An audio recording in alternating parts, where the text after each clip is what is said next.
Hello बच्चों, मैं फिर आ गई हूँ परवीन डागर आप सभी के सामने एक और विषय के साथ जो है शब्द और पद।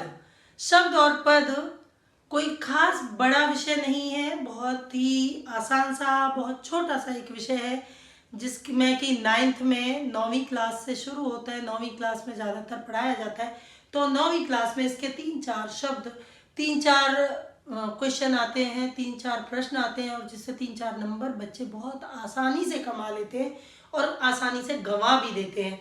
तो इसलिए शब्द और पद में अंतर समझना बहुत ज़रूरी है। सबसे छोटी ध्वनि होती है वर्ण, सबसे छोटी ध्वनि जिसके और टुकड़े ना किए जा सकें वर्ण कहते हैं। फिर वर्णों का जो समूह होता है वो शब्द कहलाता है।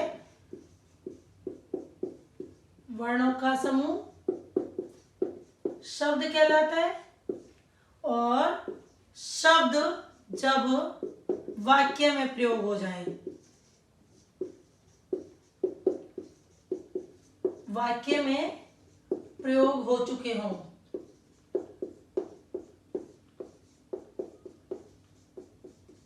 जब वाक्य में प्रयोग हो जाए शब्द तो वो पद बन जाते हैं। अब आप कहेंगे ये ऐसे कैसे? एक तो देखिए, शब्द जो है स्वतंत्र होता है, किसी नियम में नहीं बंधा होता है कि यह संज्ञा है, सर्वनाम है, विशेषण है, क्रिया है, एक वचन है, बहुवचन है या स्त्रीलिंग है, पुल्लिंग है। अगर वह शब्द पद में, मतलब पद कब बन जाएगा? जब वह वाक्य में प्रयोग हो जाएगा। जैसे मैं अब कहूं कमल, अब कमल का ये नहीं पता कि ये लड़का है, लड़की है या कोई फूल है। फूल का नाम भी कमल होता है। अब ये पता कैसे चलेगा? अगर मैं कहूं कमल मेरा मित्र है, इस तरह से कमल मेरा मित्र है। तो मैंने एक वीडियो पद परिचय की भी बनाई थी, तो उसमें बताया था कि पद का परिचय। अब पद का परिचय ऐसे ही होता है, अगर जब तक कमल अकेला है तो उसका कोई परिचय नहीं है, कोई इंट्रोडक्शन नहीं है, वह स्वतंत्र है, किसी इकाई में बंधा हुआ नहीं है, किसी व्याकरण के नियम में नहीं बंधा है, इसलिए वह शब्द स्वतंत्र होता है। शब्द क्या होते हैं? स्वतंत्र। और पद क्या है? नियमों में बंध जाता है।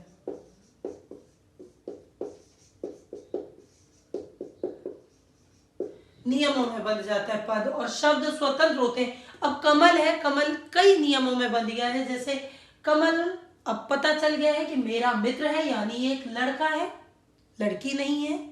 मेरी सहेली है, मेरी मित्र है, तो ये स्त्रीलिंग में आ जाती, कमल शब्द स्त्रीलिंग में आ जाता।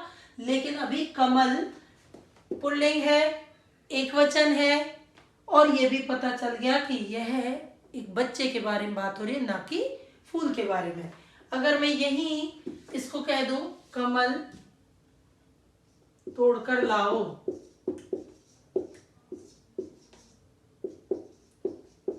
अगर कह दिया जाए कमल तोड़कर लाओ, अब आप भी समझ गए होंगे कि ये फूल के बारे में बात हो रही है, किसी बच्चे को तोड़कर लाने की बात नहीं हो रही है। तो इसलिए जब तक शब्द अकेला है, वह स्वतंत्र है, वह किसी नियम में नहीं बंधा हुआ। और जैसे ही कोई शब्द किसी भी वाक्य में प्रयोग हो जाता है तो वह नियमों में बंध जाता है, व्याकरण के नियमों में, और तब वह पद कहलाता है, ना कि शब्द। जैसे कि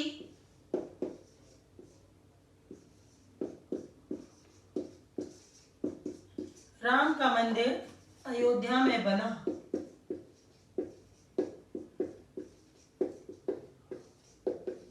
अगर बात की जाए तो अयोध्या भी व्याकरण के नियमों में बंध गया, मंदिर भी, राम भी, क्योंकि राम संज्ञा है, मंदिर संज्ञा है, अयोध्या संज्ञा है। अब ये जातिवाचक नहीं है, ये व्यक्तिवाचक है, ये जातिवाचक है, ये व्यक्तिवाचक है ना। तो ये इस तरह से होता है कि जो शब्द नियमों में ना बंधे जब तक, वह शब्द है, और जब वह वाक्य में प्रयोग हो जाए तो वह पद बन जाता है।